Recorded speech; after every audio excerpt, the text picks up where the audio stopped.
大家好，我是阿胖，今天用金针菇和4根丝瓜来做一道美食。金针菇洗干净，去掉尾部，然后对半劈开，放入锅里面，焯水1分钟左右，把它控水捞出，放入凉水里面泡一泡。丝瓜洗干净，去掉瓜皮，然后对半切开，再对半切开，最后切成稍微薄一点的丝瓜片。全部切好后放入大碗中，加入食用盐，搅拌均匀，杀出丝瓜里面的水分，先放在一边备用。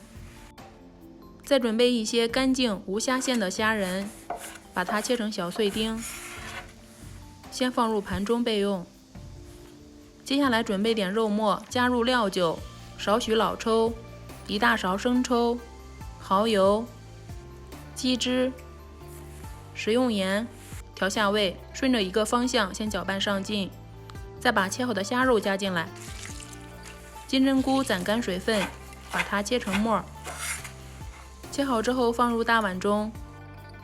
接下来把腌好的丝瓜倒进干净的滤布里面，攒出丝瓜里面的水分，搅拌均匀后放入冰箱冷藏20分钟。碗中加入面粉400克，凉水250毫升，先顺着一个方向搅拌成大絮状面团，这样揉面的时候就不会粘手了。揉成一个稍微硬一点的面团，盖上盖子先醒10分钟。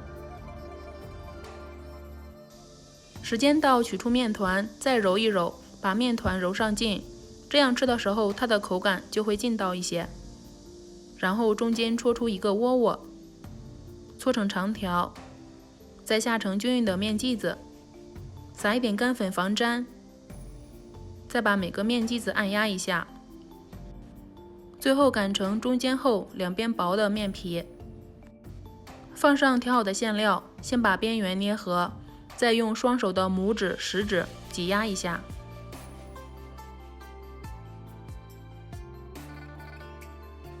水开后加入食用盐，这样煮饺子的时候不会粘连在一起。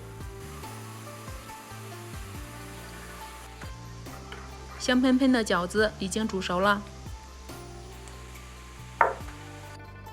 这样调的饺子馅儿有丝瓜的清甜，又有金针菇比较韧劲的口感。吃了27年的饺子，这样调馅儿还真是第一次，总体感觉不错，值得一试。夏天是丝瓜上市的旺季，应该多吃一些。喜欢的话就收藏起来吧，谢谢您的观看。